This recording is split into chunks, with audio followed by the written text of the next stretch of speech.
नमस्कार मित्रों, हंस मंत्र साधना में आपका स्वागत है। मित्रों, आज हम आपको बाबा रामदेव जी का हवन किस प्रकार किया जाता है, किन की आहुति पहले दी जाती है और किन की बाद में जाती है, किस प्रकार आहुति दिया जाता है, किस प्रकार हवन प्रज्वलित किया जाता है, इसके बारे में विस्तार से जानकारी देंगे। हवन करने के लिए आप पहले गाय के गोबर को नीप कर जगह जो है आपकी एकदम पवित्र बना लें। गाय के गोबर में भगवान विष्णु की कृपा होती है और वह स्थान जो है बहुत ही पवित्र हो जाता है। गाय के गोबर निकलने से कोई भी उस स्थान पर किसी प्रकार का भी कोई अनिष्ट हो वह दूर हो जाता है। इसलिए अपने स्थान पर गाय का गोबर नीप कर ही हवन शुरू करें। अगर आपके पास पक्का है घर, आप हवन में गाय का गोबर वगैरह का नहीं प्रयोग कर सकते, तो आप कवारी बछिया का पेशाब लेकर आएँ पहले, और उस पेशाब का थोड़ा छिड़काव करने के बाद ही हवन वेदी बनाएं और हवन शुरू करें। बताता हूँ, इस तरह आप हवन की वेदी बना लें और हवन की वेदी बनाकर अग्नि प्रज्वलित कर लें। बाबा का ध्यान करके जब आप हवन में आहुति डालेंगे तो हवन अपने आप ही प्रज्वलित होगा, बाबा की कृपा आएगी। सबसे पहले आप जल में ऐसा थोड़ा सा जल हाथ में लेंगे और अपने कुल देवता और इष्ट देवता को याद करते हुए हवन के चारों तरफ से इस तरह आप जल का छिड़काव करेंगे ताकि आपके हवन में कोई गंदी शक्ति न प्रवेश कर सके, आपके हवन में पूर्ण रूप से आपकी हवन बाबा या कुल देवता तक पहुंच सके। और उसके बाद आपको हवन सामग्री तैयार करनी है। इस प्रकार ये है हवन सामग्री, आपको मैं विधि बता रहा हूँ, इस तरह विधि से बनाइएगा। ले आए बाज़ार से, ये हमने ला रखी है। और ये पंच मेवे और ये जो प्रसाद है, कपूर है, सब कुछ आप इस तरह ला सकते हैं ताकि आपके हवन में कोई भी त्रुटि न रहे। जो भी हवन सामग्री का सामान है जो मैं डिस्क्रिप्शन में डाल दूंगा, आपको हवन सामग्री के इस तरह पैकेट को फाड़ लेना है और उसके अंदर आप देसी गाय का घी अच्छी तरह मिक्स कर लें। इस तरह आपने हवन फैक्ट्री को पूरा तरह खाली कर दिया। इसके अंदर आप चाहे तो एक फूल आप ऐसे डाल सकते हैं, इस तरह का फूल आप डालेंगे तो बहुत ही उत्तम रहता है। फूल डालने से देवता प्रसन्न होते हैं। जय रामदेव बाबा खमागणी। और इसके अंदर आप गूगल भी डाल सकते हैं, ये गूगल है, इस तरह गूगल आप निकाल के इस तरह आप तोड़ के गूगल कुछ डाल सकते हैं। इस तरह आप गूगल डालेंगे, ओम स्वाहा, तो गूगल डालने से बाबा रामदेव जी की कृपा ज़्यादा मिलती है और ज़्यादा प्रसन्न होते हैं। इस तरह बाद में आप 5 पतासे लेंगे, इस तरह 4-5 पतासे लेके हवन सामग्री में डालेंगे। और ये पंच मेवे है जो इस तरह आप पंच मेवे डालेंगे, काजू किशमिश बादाम वगैरह सब कुछ जो पंच मेवे होते हैं, इस तरह आप पंच मेवे का प्रयोग करेंगे। और इस तरह आप नारियल भी लेंगे और उसमें नारियल भी डाल लेंगे, जैसा भी आपका हो, आप 1 डाल सकते हैं, 2 डाल सकते हैं, अपनी इच्छा अनुसार इसमें हवन में डाल सकते हैं नारियल। और उसके बाद आप ये जो कपूर होता है, इसको आप कपूर को डालेंगे। ये जो कपूर होता है, इस तरह आप कपूर को डालेंगे छोटे छोटे टुकड़े करते हुए, इसके अंदर से बारीक से डाल देंगे। इस तरह कपूर डालने के बाद आपको इलायची लेनी है। इस तरह आप शुद्ध इलायची लेके आएँ, जो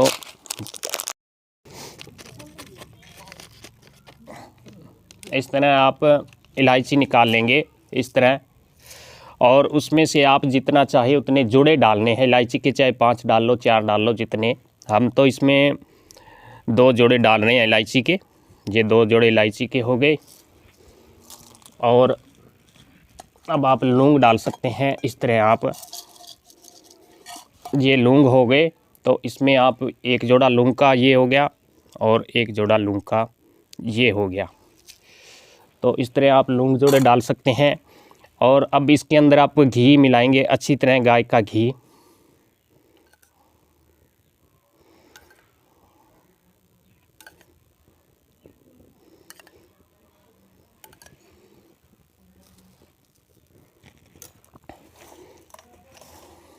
इस तरह बाद में आप मिक्स कर लेंगे, अच्छी तरह मिक्स कर लेंगे इसको।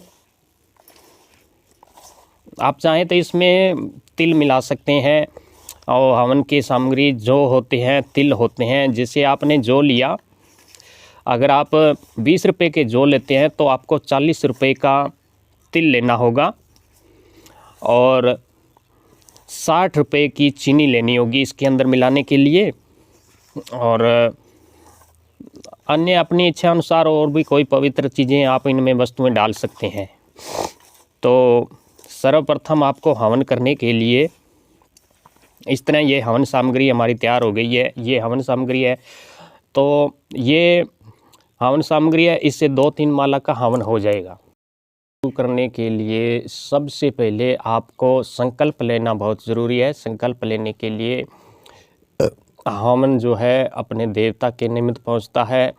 संकल्प लेने के लिए आपको सबसे जल हाथ में लेना है। इस तरह जल हाथ में लेकर बोलना है अपना नाम, गांव, शहर का नाम, जहाँ रहते हैं वहाँ स्थान का नाम, अपनी जाति, अपने पिता दादा का नाम बोल के और बाबा से प्रार्थना करनी है कि हे रामदेव बाबा, मैं आपका भगत हूँ, आपके चरणों में भक्ति करता हूँ। मैं इस कामना के लिए आपका हवन कर रहा हूँ। मेरी आप यह कामना मेरे हवन में पधार कर मेरी पूरी करे, मेरा हवन स्वीकार करे। मुझसे अगर कोई गलती हो जाए तो उसे क्षमा कर दीजिएगा। इस प्रकार संकल्प लेने के बाद पानी उसी को वहीं छोड़ देना है। और उसके बाद आपको गणेश जी का ध्यान करना है। गणेश जी का हवन में सर्वप्रथम ओम गं गणपति नमः स्वाहा बोलना है। और उसके बाद आपको अग्निदेव का 2 आहुतियाँ 3 आहुतियाँ अग्निदेव की ज़रूर देनी है। ओम अग्निदेवाय नमः स्वाहा, ओम अग्निदेवाय नमः स्वाहा। उसके बाद अग्निदेव की पत्नी है स्वाहा, और स्वा देवी के नाम से आहुति डालेंगे। तो जो स्वा देवी है, जो आप आहुति डालते हैं, वह आहुति की सामग्री जो भी भोग प्रसाद आप चढ़ाते हैं उसे ले जाकर वह जो भी आपका इष्ट देव है उस तक स्वा देवी का काम है वही पहुंचाती है। तो आपको स्वा देवी के नाम से आहुति डालनी है। ओम स्वा देवी नमः स्वाहा, स्वा देवी नमः स्वाहा। इस प्रकार आप अपने गुरुदेव को चरणों में प्रणाम करते हुए कहेंगे, हे गुरुदेव, आपका चरणों का सहारा लेकर मैं हवन कर रहा हूँ। आप मेरे गुरु हैं, आप मेरे हवन में पधार कर मुझे आशीष दें और मेरा हवन सफल करें। उसके बाद आप गुरु की आहुति देंगे, गुरु शक्ति को आहुति देंगे। ओम गुरुदेवाभ्यां नमः स्वाहा, ओम गुरुदेवाभ्यां नमः स्वाहा। आपको हवन डालने के लिए, आहुति डालने के लिए इन उंगलियों का प्रयोग करना है। यहाँ से हवन उठाना है, इस तरह उठाना है आपको, इस तरह उठाना है और इस तरह डालना है। ओम नमः स्वाहा। उसके बाद आप गुरु को ध्यान करने के बाद आप भगवान शिव की आहुति डालेंगे। ओम नमः शिवाय नमः स्वाहा, ओम नमः शिवाय नमः स्वाहा, ओम नमः शिवाय नमः स्वाहा, ओम नमः शिवाय नमः स्वाहा, ओम नमः शिवाय नमः स्वाहा, ओम नमः शिवाय नमः स्वाहा। उसके बाद आप माँ जगजननी आदिशक्ति दुर्गा माता के नाम की भी आहुति डालेंगे। ओम दुंग दुर्गाय नमः स्वाहा, ओम दुंग दुर्गाय नमः स्वाहा, ओम दुंग दुर्गाय नमः स्वाहा। और दुर्गा माता के बाद आप अपने कुल देवता के नाम से आहुति डालेंगे। ओम कुल देवताभ्य नमः स्वाहा, ओम कुल देवताभ्य नमः स्वाहा, ओम कुल देवताभ्य नमः स्वाहा, ओम कुल देवताभ्य नमः स्वाहा, ओम कुल देवताभ्य नमः स्वाहा, ओम कुल देवताभ्य नमः स्वाहा, ओम कुल देवताभ्य नमः स्वाहा। आपको संविदा है जो गाय के गोबर के उपलों पर कर सकते हैं हवन। अगर आप इन पे नहीं करना चाहते तो आप, अगर आपके पास नहीं है गाय के गोबर के उपले नहीं उपलब्ध है तो आप आम की लकड़ी पर हवन कर सकते हैं। आम की लकड़ी जलाकर आप हवन संविदा में डाल सकते हैं और हवन कर सकते हैं। अपने कुल देवता के बाद आप अपने कुल देवी के नाम से आहुति डालेंगे। ओम कुल देवी नमः स्वाहा, ओम कुल देवी नमः स्वाहा, ओम कुल देवी नमः स्वाहा। और उसके बाद आप नवग्रह को आहुति डालेंगे। ओम नवग्रह देवाय नमः स्वाहा, ओम चंद्र देवाय नमः स्वाहा, ओम मंगल देवाय नमः स्वाहा, ओम बुध देवाय नमः स्वाहा, ओम गुरु देवाय नमः स्वाहा, ओम शुक्र देवाय नमः स्वाहा, ओम शन शनिचराय नमः स्वाहा, ओम राहुवे नमः स्वाहा, ओम केतुवे नमः स्वाहा, ओम सूर्य देवाय नमः स्वाहा, ओम नवग्रह देवाय नमः स्वाहा। ओम नवग्रह को करने के बाद आपके जो भी क्षेत्रपाल हो,